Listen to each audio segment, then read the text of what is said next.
Abra sua Bíblia em Mateus capítulo 6. Mateus capítulo de número 6. Versículo de número 9. Mateus 6, 9. Mateus capítulo 6. São Mateus capítulo de número 6, versículo 9. O texto diz assim: vocês orem assim: Pai nosso, que estás nos céus, santificado seja o teu nome. Venha o teu reino e seja feita a tua vontade, assim na terra como no céu. Dai-nos hoje o nosso pão de cada dia. Perdoa as nossas dívidas, assim como perdoamos aos nossos devedores. E não nos deixes cair em tentação, mas livra-nos do mal, porque teu é o reino, o poder e a glória para sempre. Amém. Versículo 14: pois se perdoarem as ofensas uns dos outros, o Pai Celestial também perdoará vocês. Mas se não perdoarem uns aos outros, o Pai Celestial não perdoará as ofensas de vocês. Versículo 14: perdoar as ofensas. Versículo 15: perdoará as ofensas. Feche os seus olhos por um momento. Senhor, eu sou tão carente da tua graça, sou tão necessitado do teu poder e da tua presença. Se o Senhor não me ajudar na tua palavra, eu não vou conseguir ministrar uma palavra. Ela pode ser até inteligente, sábia, mas ela não terá o poder de transformar, de convencer e de mudar a nossa vida.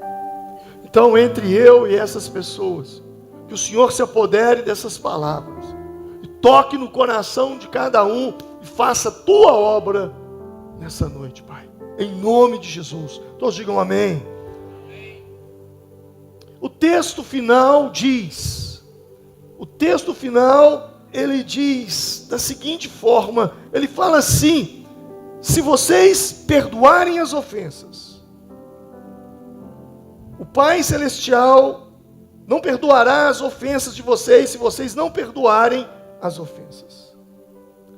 Na tradução da Edições Paulinas, Bíblia de Jerusalém, vai dizer assim o versículo de número 12: perdoa as nossas ofensas, assim como perdoamos os que nos ofendem.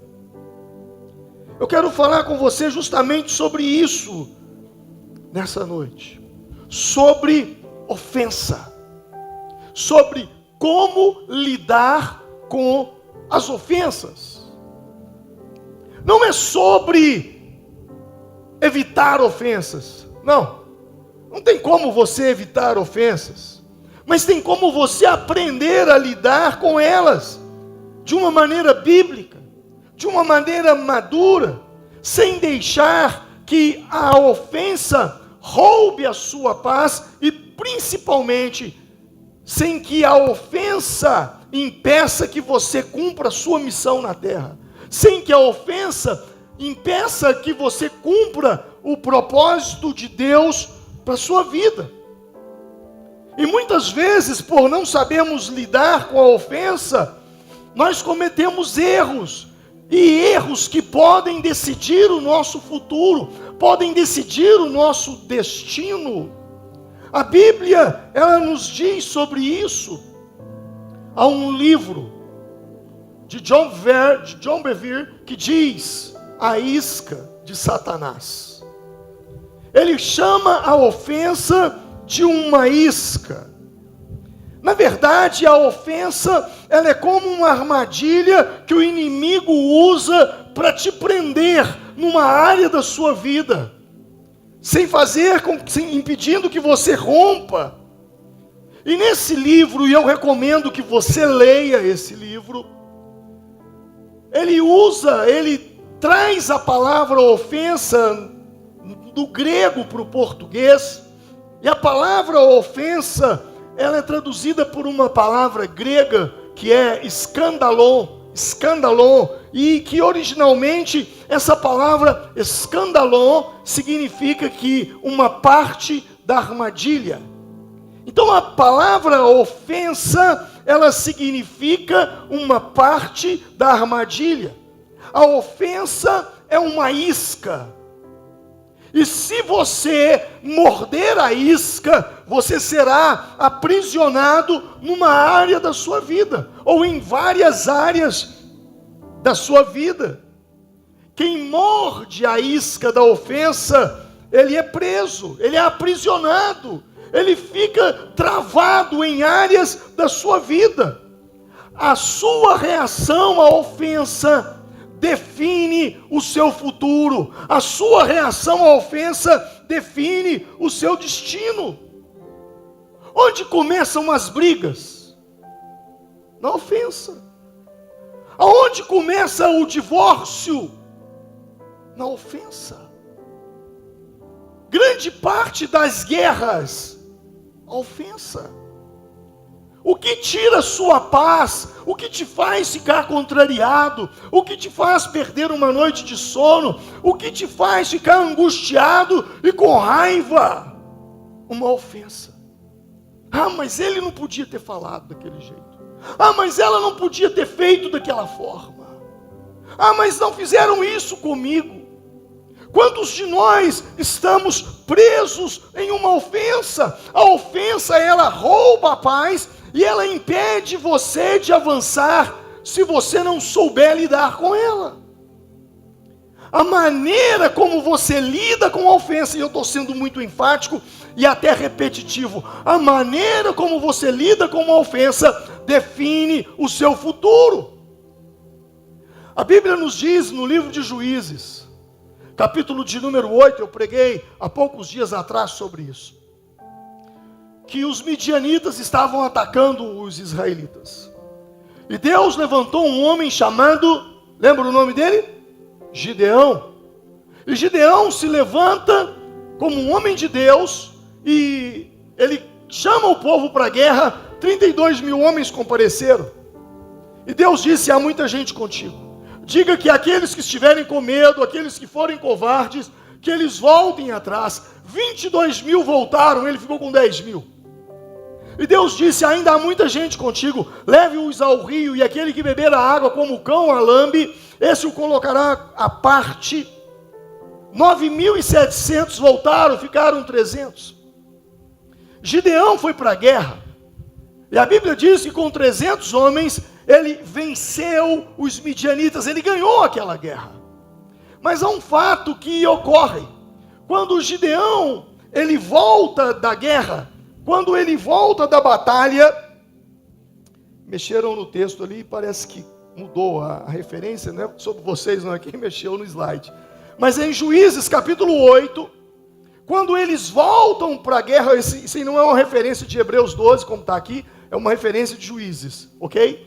Juízes. Então, Juízes capítulo 8, quando eles voltam da guerra, quando eles voltam da batalha, os eframitas, a tribo de Efraim, vem para Gideão e diz: quem que você está achando que você é? E Gideão falou: olha, como assim quem eu sou? Não, você não nos chamou para a guerra. Você está achando que você é forte? Você está achando que você é o melhor soldado que tem? O melhor guerreiro? Você não nos chamou para a batalha? E eles ficaram bravos com Gideão. E eles falaram: olha, nós vamos guerrear contra você. E Gideão então, ele diz o que o texto diz. Os eframitas perguntaram a Gideão: por que você nos tratou dessa maneira? Por que não nos chamou quando foi lutar contra Midian?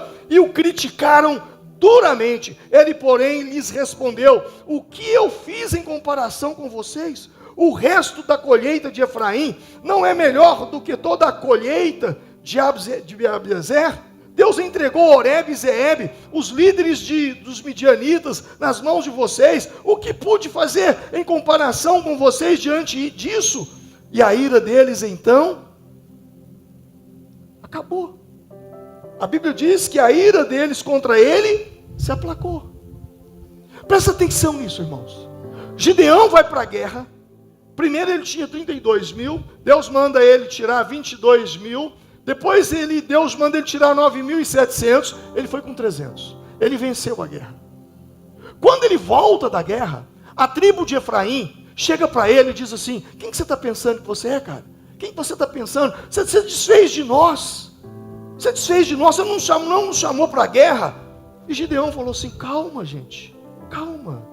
Olha, os rabiscos da vinha, rabiscos são aquelas uvas que sobram no pé depois da colheita, são aqueles cafés que sobram no pé depois da colheita, é aquilo que sobra. Ele disse: olha, a sobra de vocês é melhor do que toda a colheita de Israel.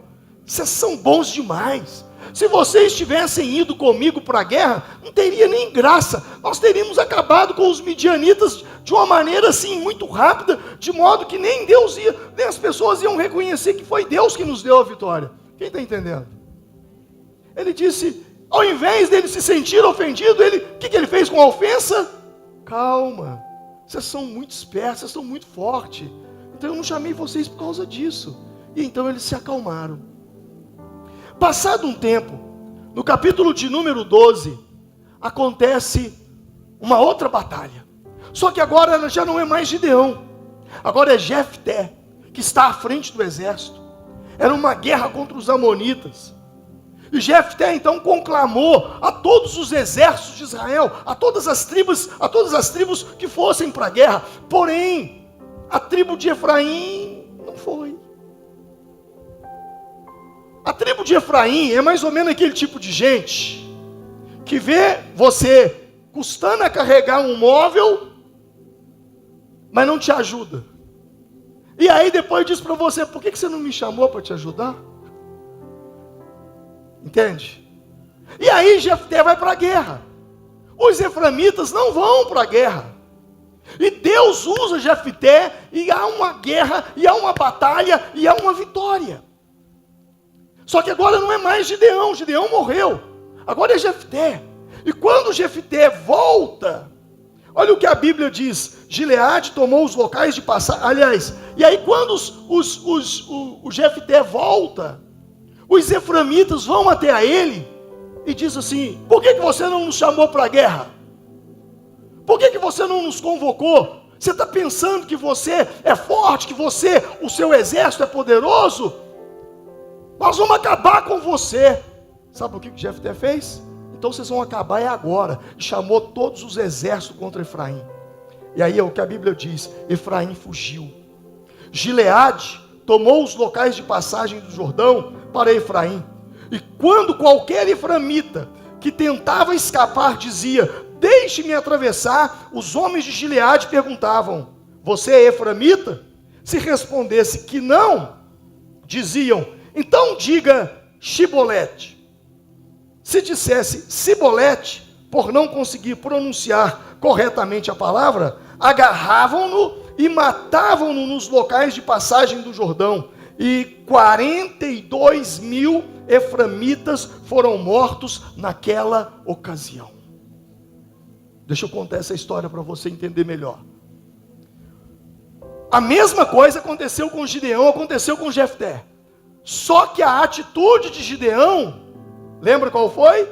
Não, vocês são bons demais. Se vocês fossem, não teria nem graça. E eles então saíram felizes. Agora vem Jefté. Por que você não nos chamou? Por que vocês viram a guerra e não entraram? Nós vamos acabar com você, então nós vamos para a guerra agora. E juntou todo mundo contra Efraim. Lembre-se que Efraim era uma tribo de Israel. Então era irmão contra irmão. Os eframitas, quando viram que todo Israel estava atacando eles, eles fugiram. E Jefté disse: persigam-os. Persigam-os. E vão para o Jordão. E qualquer eframita que tentar escapar, mate-o. E aí então os eframitas passavam. E quando o eframita passava, ali aonde havia um posto de vigilância, eles perguntavam: ei, você é eframita? Ele dizia: não, eu não sou eframita. Então diga para mim Shibolete. Eles tinham a língua presa. Diga para mim Shibolete. Eles não conseguiam falar Shibolete, eles falavam Sibolete. Aí falava: mata. mata. Porque eles não conseguiam pronunciar essa palavra, eles tinham uma língua presa, não conseguiam falar, eles tipo Cebolinha, né? Lembra do Cebolinha, da Mônica? Então eles não conseguiam falar. E a Bíblia diz que naquele dia morreram quantos? Quantos? 42 mil. 42 mil. Por causa da ofensa. Jefté se sentiu ofendido. E um homem ofendido, ele perde a cabeça. Jefté foi um grande líder, mas isso ficou na conta dele. Ele matou 42 mil, não é 42 pessoas, não são 4 pessoas. Ainda que fosse 4, ainda que fosse 42, 42 mil morreram. Porque um homem não soube lidar com a ofensa. A forma como você lida com a ofensa, ela determina o seu futuro. A ofensa, ela carrega 2 maldições. Eu poderia usar o livro de Gênesis. Ela tem a maldição da estagnação e ela tem a maldição da desorientação. Uma pessoa ofendida, ela fica estagnada. Uma pessoa ofendida, ela fica desorientada. E desorientado no sentido de não ter um norte na vida. Abra sua Bíblia lá em Gênesis capítulo 4. A Bíblia diz ali que Abel e Caim foram oferecer uma oferta a Deus. E a Bíblia diz que Deus se atentou para a oferta de Abel. E quando Deus se atentou para a oferta de Abel, sabe o que aconteceu? A Bíblia diz, mas não aceitou, versículo 5, mas não aceitou Caim sua oferta. Por isso Caim se enfureceu e o seu rosto se transtornou. Quando Abel e Caim oferecem uma oferta para Deus, e Deus se agrada da oferta de Abel e não da oferta de Caim, Caim se ofende. Caim fica ofendido. E ao ficar ofendido, o que ele faz? Você se lembra? Ele mata o seu irmão Abel. Por causa de quê? Por causa de uma ofensa. Caim ficou ofendido com o Senhor. E ele descarregou a ofensa em Abel.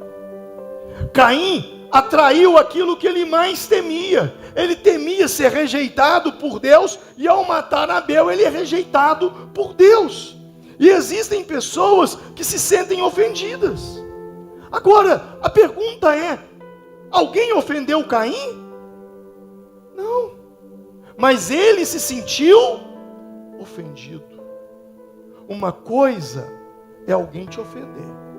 Outra coisa é você se sentir ofendido. E essa coisa de se sentir ofendido é uma das que mais acontecem. Por causa de alguém que passou perto de você e por alguma razão, essa pessoa nem te viu e aí não te cumprimentou e você se sentiu ofendido. Ou porque ela não foi ou não foi naquele dia que você marcou, você se sentiu ofendido. Existem pessoas que se sentem ofendidas sem ninguém tê-las ofendido. Pessoas que se dizem estar feridas. Mas quem te feriu? Quem te feriu, Caim? Não, ninguém. Quem te feriu? O que Abel falou com você? O que Deus falou com você? Não falou nada. Mas ele se sentiu ofendido. E isso é muito sério. Por que eu digo que isso é sério? Porque existem pessoas que sentem-se ofendidas. E isso nos ensina que algumas dores, elas vêm de dentro de nós e não dos outros. Eu vou repetir: Caim se sentiu ofendido, ele não foi ofendido. E isso nos ensina que existem algumas dores que vêm de dentro de nós e não dos outros para conosco. Quem entendeu, diga amém. E aí, isso é sério. Eu estou saindo do meu trabalho, do meu emprego, porque não me senti ofendido. Estou saindo da igreja, porque estou me sentindo ofendido. Estou saindo da célula, porque estou me sentindo ofendido. Sem que ninguém tenha te ofendido, isso é coisa da sua cabeça. Às vezes as pessoas se sentem feridas, se sentem ofendidas, porque não lidam com suas próprias frustrações, com suas próprias inseguranças e com suas próprias comparações. Porque Caim se sentiu ofendido, porque ele comparou a oferta dele com a oferta de Abel. Mas Deus não o ofendeu, Abel não o ofendeu. Quantos de vocês estão se sentindo ofendidos sem nunca de verdade ter sido? Porque fulano não me respondeu o WhatsApp. Estou ofendido, vou parar, vou sair. Porque fulano não respondeu um e-mail, ou porque não retornou a ligação. E o problema disso é que isso te faz mal. Isso não faz mal para o outro, isso faz mal para você. A forma como você interpreta, a forma como você lida com as coisas. Às vezes as pessoas se sentem feridas porque elas não sabem lidar com as suas frustrações. Se eu carrego dentro de mim uma ferida de rejeição, e isso está aberto dentro de mim, porque houve situações na minha família, entre eu e meu pai, entre eu e minha mãe, e isso não foi tratado ainda. É muito provável que várias vezes na vida eu venha me sentir ofendido sem nunca ter sentido ofendido, sem ter sido ofendido. Um simples não, fui ofendido, me disseram não. E isso está te fazendo mal. Isso está te adoecendo. Porque são coisas que estão dentro de você e você tenta colocar no outro, como se o outro fosse culpado. Era justamente isso que Caim, ele estava vivendo. Existem emoções dentro de nós que elas precisam ser trabalhadas. Porque se essas emoções não forem trabalhadas, nós vamos projetar no outro a nossa dor. E aí nós nos tornaremos colecionadores de entradas e saídas mal sucedidas. Você entra num relacionamento, se sente ofendido, sai, entra no outro, sai. Você entra numa igreja, se sente ofendido, vai para outra, sai para outra, sai. Você nunca vai resolver sua vida. Por quê? Porque você é uma pessoa que sempre se sente ofendida. Sabe como é que eu lido com a ofensa?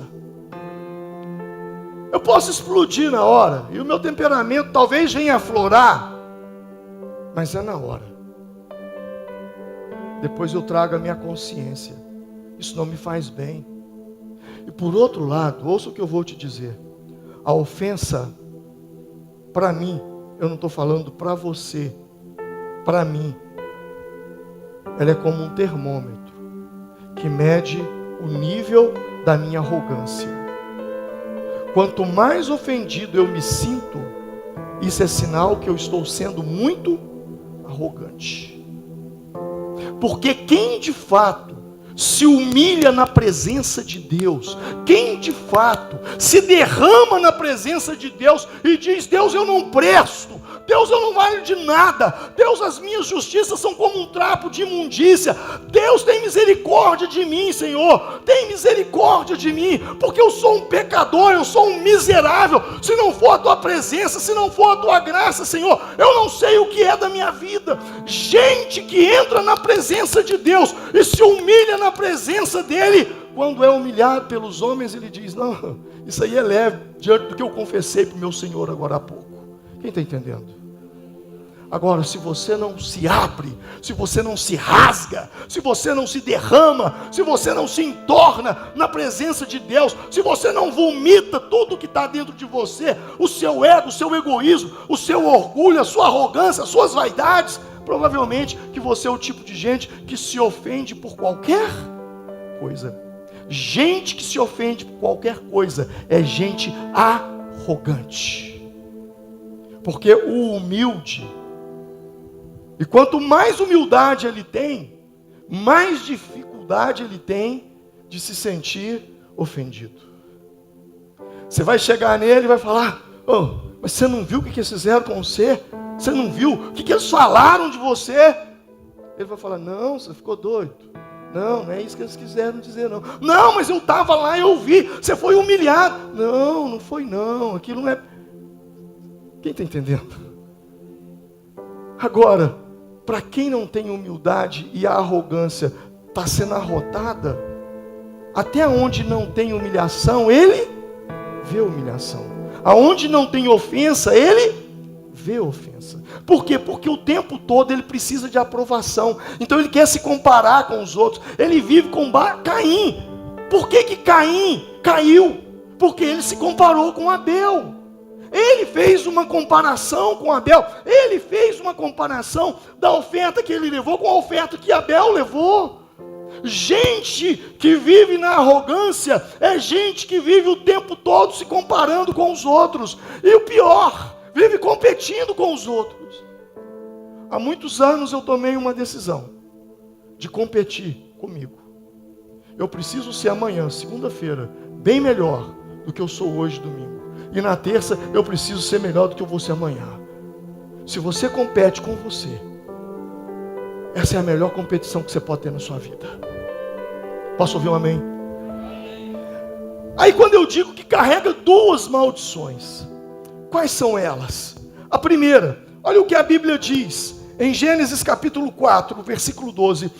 Deus disse para Caim, quando ele matou seu irmão Abel: quando você cultivar a terra, essa não lhe dará mais a sua força, e você será um fugitivo errante pelo mundo. A primeira maldição: quando você cultivar a terra, esta não lhe dará mais a sua força. O que Deus está falando com Caim? Quando você cultivar a terra, Caim era lavrador, Caim vivia da terra, e Deus está falando para ele: quando você cultivar a terra não dará mais a sua força. Ou seja, você vai ficar estagnado na área que você trabalha. O trabalho dele era com a terra, e Deus falou: vai travar, a terra não vai dar mais a sua força, você vai travar, você não vai avançar, você não vai romper. E por que eu não vou romper? Porque a terra não vai dar mais a sua força. A sua loja não dará mais a sua força. O seu escritório não dará mais a sua força. A área de construção civil que você trabalha não dará mais a sua força. Haverá uma estagnação. E segundo, serás fugitivo e errante pelo mundo. O que esse texto está nos ensinando? Ele está nos falando que uma pessoa ofendida agora, ela fica errante pelo mundo. O que é errante pelo mundo? É não saber para onde ir. Eu não sei se eu vou para cá, eu não sei se eu vou para lá, eu não sei se eu continuo com essa profissão, ou se eu continuo com aquela outra, eu não sei se eu fico assim. Sabe, a pessoa ela não consegue ter raízes. Ela muda constantemente. Eu não estou falando que mudanças é errado. Você precisa fazer mudanças na sua vida, mas existem situações que tem pessoas que não têm firmeza. Gente desorientada é que não tem uma orientação, é que não tem um norte, é que não tem uma visão, é que não tem um rumo. Salmo 1 diz que o ímpio é como uma palha levada pelo vento. Onde o vento bate, ele vai. Então eu e você precisamos tomar muito cuidado, porque a ofensa em nós, quanto mais nós nos asseguramos a uma ofensa, quanto mais nós alimentamos essa ofensa dentro de nós, não, porque eu tenho que fazer, porque não pode ficar desse jeito, porque eu não levo desaforo para casa, isso só vai te arruinar, isso só vai acabar com você. O maior danificado, prejudicado, é você. Porque você vai perder oportunidades na sua vida. Porque a maneira de você interpretar as coisas é sempre uma ofensa. Mas não é só isso. A ofensa, ela tem um poder na sua vida. Em Mateus capítulo 11, João Batista, o primo de Jesus, ele está preso. E a cabeça dele seria cortada. E ele então manda pessoas, seus discípulos, irem até Jesus. E os discípulos dele vão até Jesus. E quando eles se encontram com Jesus, eles dizem assim: mestre, João nos pediu para vir aqui e te fazer uma pergunta. O senhor é o Messias ou nós devemos esperar outro? E imediatamente Jesus disse: diga a João, os cegos veem, os mudos falam, os surdos ouvem, os coxos andam, e aos pobres é pregado o evangelho. E bem-aventurado aquele que em mim não se escandalizar. Essa foi a palavra de Jesus ali para ele. Bem-aventurado, bem-aventurado aquele que em mim não se escandalou, aquele que em mim não ficar ofendido. Ele não disse assim para João: eu sou o Messias. Não, eu não sou o Messias. Ele disse: diga a ele, os cegos veem, os surdos ouvem, os coxos andam. Sabe o que ele estava falando para ele naquele momento? Ele estava dizendo para ele o seguinte: olha, a situação é o seguinte, meu amigo, diga para João Batista o seguinte: não olhe para aquilo que Deus não está fazendo, olhe para aquilo que Deus está fazendo. E o que Deus não está fazendo? Tirando João da cadeia. E o que Deus está fazendo? Curando paralíticos, curando cego, limpando leprosos, pregando o evangelho. O grande problema é que toda vez que você coloca o teu foco nas orações que você fez e não saiu do jeito que você pediu, você se escandaliza, você se ofende com Deus. Ah, Deus não me ouviu, Deus não me atendeu, Deus não me abençoou. Quantas coisas Deus tem te abençoado? Quantas coisas têm acontecido na sua vida? Coisas que você nem orou, coisas que você nem pediu, Deus permitiu acontecer com você. Mas o teu foco está naquilo que Ele não fez. Ah, eu queria que Ele curasse minha mãe, não curou. Ah, eu queria que Ele livrasse fulano daquela morte, não livrou. Ah, eu orei para que eu pudesse passar naquele concurso, não passei. E aí você coloca o teu foco naquilo que Deus não está fazendo. E quando você coloca o teu foco naquilo que Deus não está fazendo, você se sente ofendido com Deus. Sem Deus ter te ofendido. Mas você se sente. Por quê? Porque não é sobre Deus, é sobre você. O segredo para não se escandalizar em Deus é olhar o que Ele está fazendo. Agora eu vejo que a ofensa, ela trabalha várias transições na nossa vida. Toda vez que você for, não estou falando se sentir, ok? Porque sentir a ofensa é algo que está dentro de nós. Agora outra coisa é ser realmente ofendido. E toda vez que você está próximo de uma transição, toda vez que você está próximo de dar um salto na sua vida, toda vez que você está perto de algo grande que vai acontecer com você, tenha certeza, você será ofendido. Uma ofensa tão grande virá na sua vida, que você vai falar assim: quer saber de uma coisa? Eu vou chutar tudo para o alto. Quantos estiveram perto de chutar tudo para o alto e não chutaram, e no outro dia ou na outra semana a bênção de Deus veio sobre a sua vida? Quantos já tiveram experiências assim? Já aconteceu comigo também. Mas não é só comigo e com você. Com Davi também aconteceu. Quando Davi, olha gente, a vida de Davi foi sempre assim. Lembra o dia que Samuel foi na casa Jessé, o pai de Davi, para ungir um dos filhos dele a rei. Lembra? Deus falou com Samuel, profeta, vá à casa de Jessé e unge um dos filhos dele a rei. E quando ele chegou e disse, olha Jessé, eu vim na tua casa porque Deus me mandou ungir um dos teus filhos a rei. Sabe o que o Jessé fez? Ele chamou todos os filhos, com exceção de quem? Com exceção de quem? De Davi. Irmãos, Samuel foi à casa de Davi. Você sabe o que é Samuel e a casa de Davi? Eu vou te dar uma ideia, para você entender. Samuel era a pessoa mais importante de Israel. É como se a pessoa mais importante do Brasil fosse vir à sua casa. A cidade formiga ia parar. Fulano está vindo aqui. Todo mundo ia parar para receber essa pessoa. Só que, e aí seu pai faz uma janta, chama todos os seus irmãos, mas ele esquece. Ei, presta atenção aqui, a pregação é aqui. Deixa o inimigo tirar sua atenção, não. Foca em mim. Escuta aqui, porque talvez esse é o momento que você está precisando ouvir. Foca em mim. Deixa o inimigo te distrair, não. Presta atenção nisso. Naquele dia, naquela hora, os irmãos todos foram chamados. Todos os seus irmãos foram chamados para a festa, menos você. Seu pai não te chamou. Você se sentiria ofendido, sim ou não?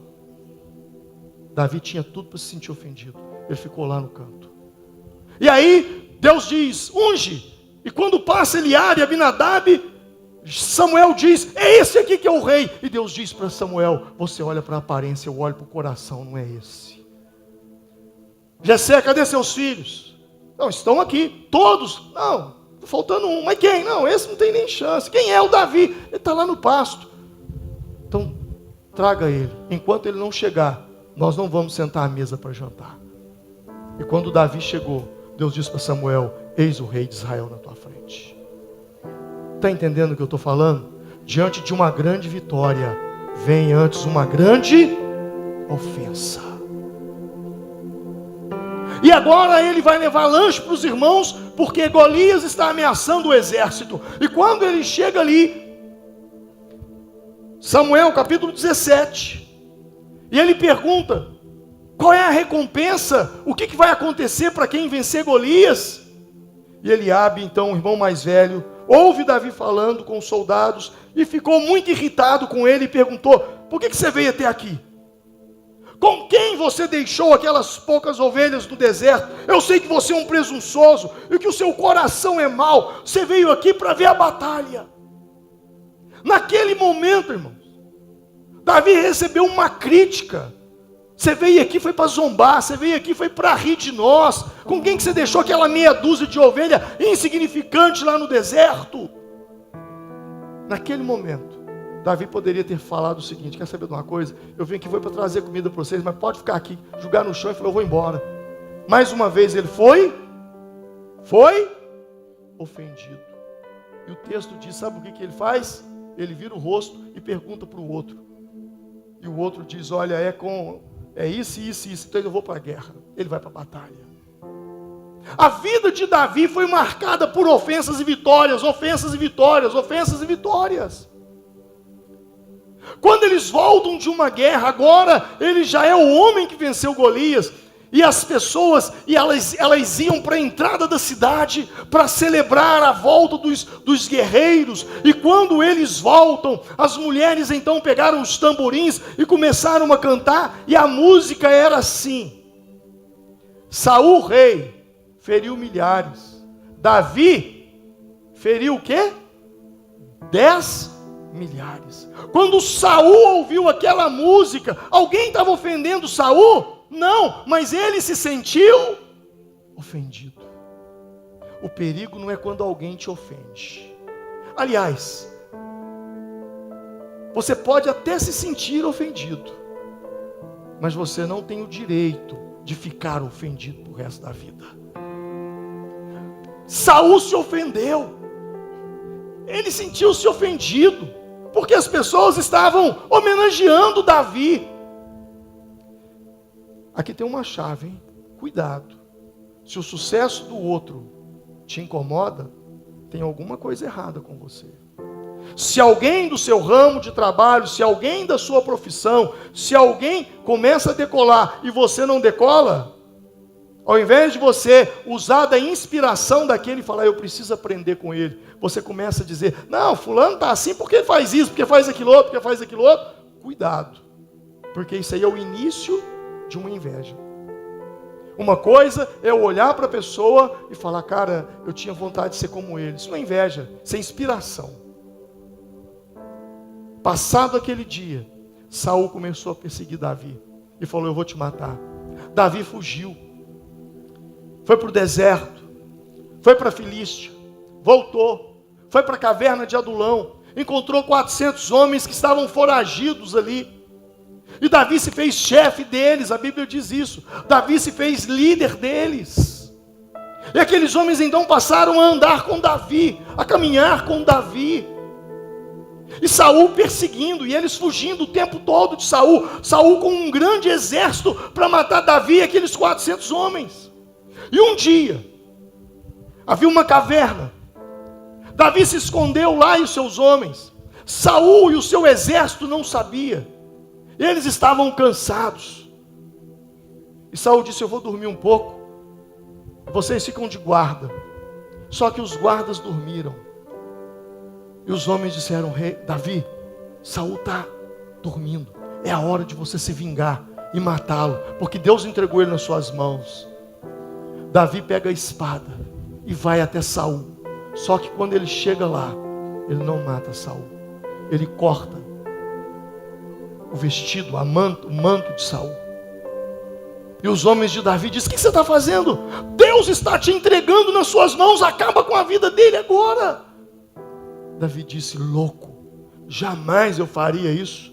Jamais. Será que eu vou tocar no ungido do Senhor? Jamais. Ele não fez. Quando Saul acordou, ele disse, rei. Saul ouviu, é você, Davi, nós vamos acabar com você, rei. O Senhor hoje me entregou você nas minhas mãos. Aqui está, rei. Aqui está a prova. E quando Saul viu, ele disse, rei, eu não quero guerra com você. Eu só quero paz. E o rei foi embora. A gente não presta atenção no contexto. Mas se Davi mata Saul naquele dia, Davi fundaria a dinastia de Saul. Porque quando um rei morre, quem assume o seu lugar? O filho mais velho. Se Davi mata Saul, um filho de Saul deveria assumir o trono, não Davi. Quem está entendendo? Davi não se sentiu ofendido, ele venceu a ofensa. O tempo passou. Havia um homem chamado Nabal. Esse homem tinha rebanhos, ovelhas, bois. E os assaltantes vinham roubar o rebanho dele. Davi então ficou naquelas terras por um tempo e protegeu o rebanho de Nabal. Só que passado um tempo, Davi saiu dali e foi embora. Tempos depois, Davi retorna. E ele e os seus homens estavam com fome. E aí Davi disse para os seus homens assim, para um deles, vá até a casa de Nabal, peça a ele para preparar para nós umas ovelhas, alguns animais para nós comermos, nós estamos com fome, nós guardamos o rebanho dele aqui, e agora nós precisamos dele. E aí sabe o que aconteceu? Eles foram até Nabal.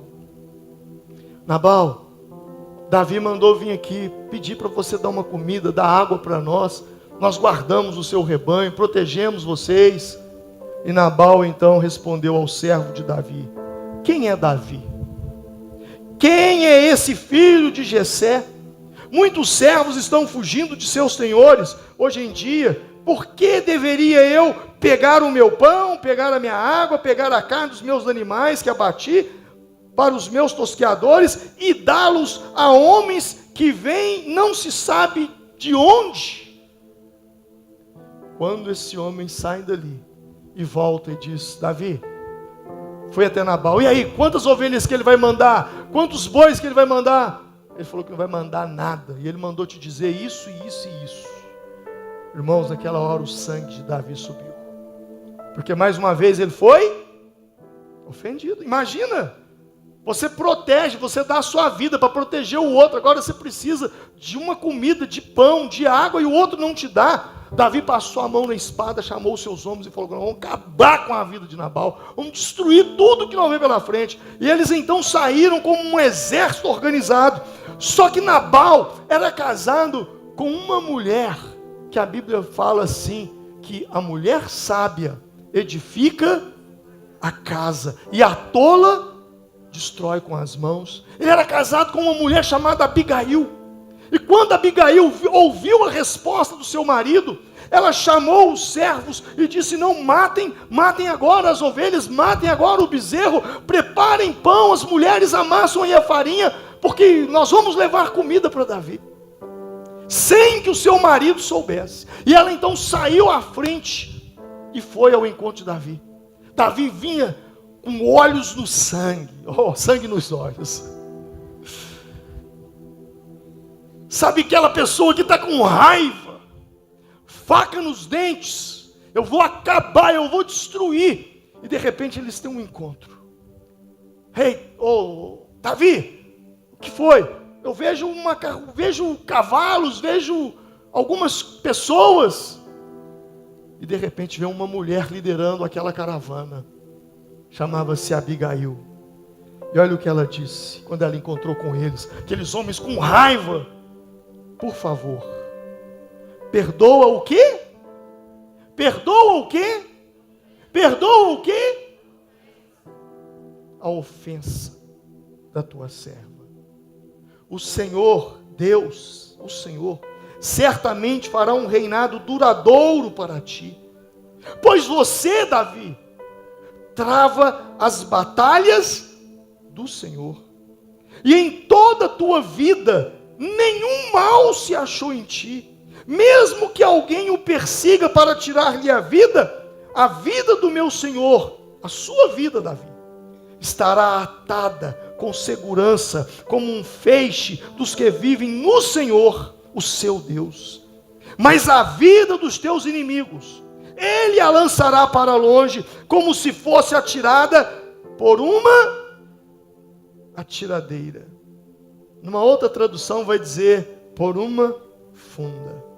Quando o Senhor tiver feito a meu Senhor todo o bem que lhe prometeu, e tiver nomeado líder sobre Israel, meu Senhor não terá no coração o peso da consciência de ter derramado sangue desnecessariamente, nem de se vingar por si mesmo. E quando o Senhor tiver abençoado a ti, lembra-te da tua serva. Olha que sabedoria dessa mulher. Ela vai para Davi e diz: perdoa a ofensa. Perdoa a ofensa. E ela diz mais: por quê? Porque você é um homem que não luta suas guerras. Você é um homem que luta as guerras do Senhor. Quem está entendendo? Existe a sua guerra. Porque eu não vou deixar desse jeito, eu não levo desaforo para casa, porque eu vou fazer, porque vai acontecer. Essa é a sua guerra. Mas existem as guerras do Senhor. E as guerras do Senhor, você não luta elas aqui, ó. Você luta elas aqui, ó.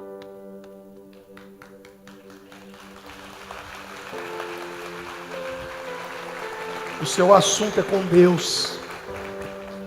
E ela disse para ele: olha, para que você vai sujar sua mão com sangue inocente? Olha que palavra que ela dá, como se fosse atirada por uma atiradeira. A palavra ali é funda, não é atiradeira, funda. Ela está dizendo: olha, deixa eu te dizer uma coisa, Davi, mesmo que alguém persiga-o para tirar a sua vida, a vida de sua estará atada como segurança num feixe dos que vivem no Senhor, o seu Deus, mas a vida dos teus inimigos, Ele a lançará para longe como se fosse atirada por uma funda. Quando essa mulher fala isso, eu acredito que Davi caiu em pranto de choro. Porque funda quer dizer o quê? Aquela guerra não era sua. Aquela pedra que estava ali não era uma pedra, era a mão de Deus na testa de Golias. É Deus quem luta suas guerras. É Deus quem te dá a vitória. Eu penso que nesse momento a mente dele foi lá naquele dia. Sabe o que aconteceu? 10 dias depois, Nabal estava em casa jantando. E tudo indica, se a gente for fazer uma analogia ali,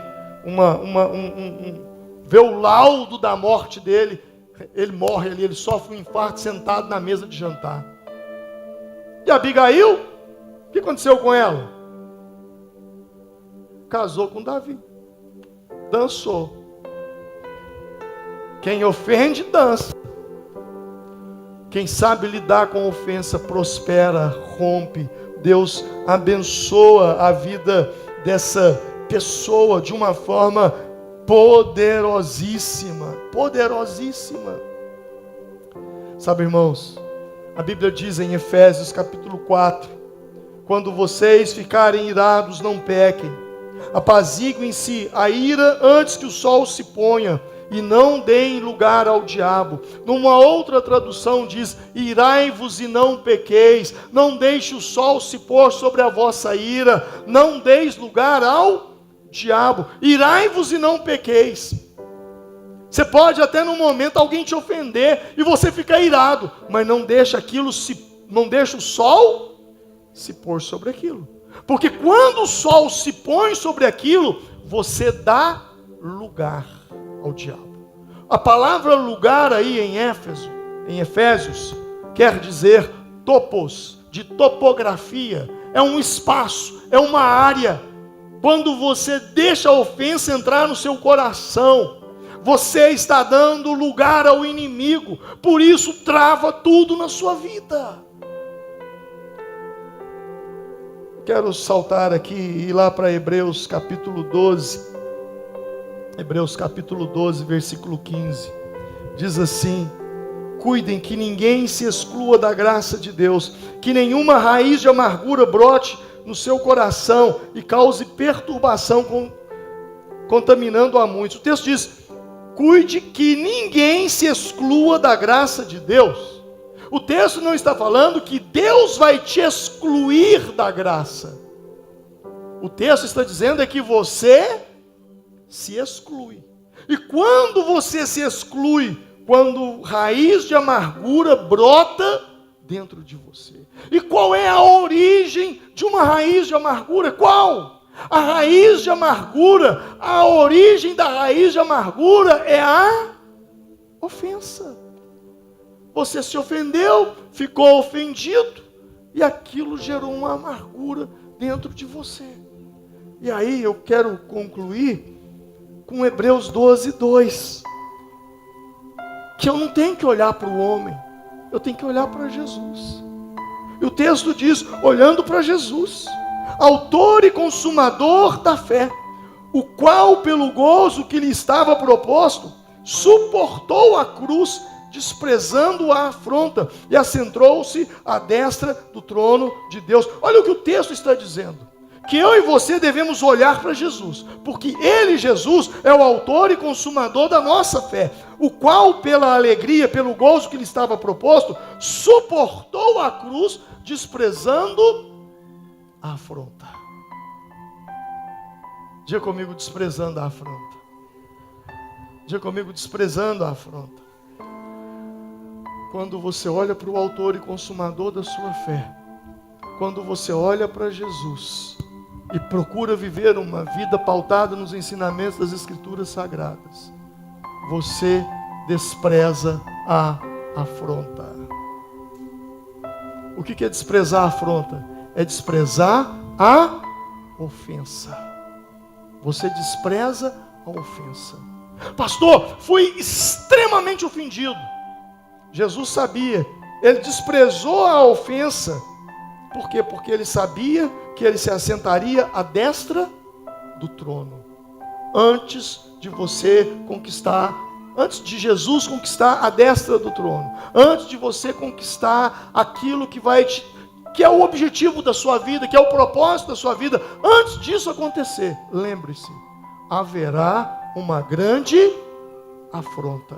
Mas se os seus olhos estão em Deus, você despreza a afronta. Como Eliabe desprezou, como Eliabe afrontou Davi, com quem deixaste aquelas poucas ovelhas no deserto? O que você veio fazer aqui? Davi simplesmente desprezou, virou para outro, perguntou e a vida segue. Que Deus te ajude e que você possa vencer toda e qualquer ofensa. E o mais importante de tudo, que você não seja uma pessoa que se ofenda facilmente. Vamos nos colocar em pé nesse momento. Eu quero orar com você.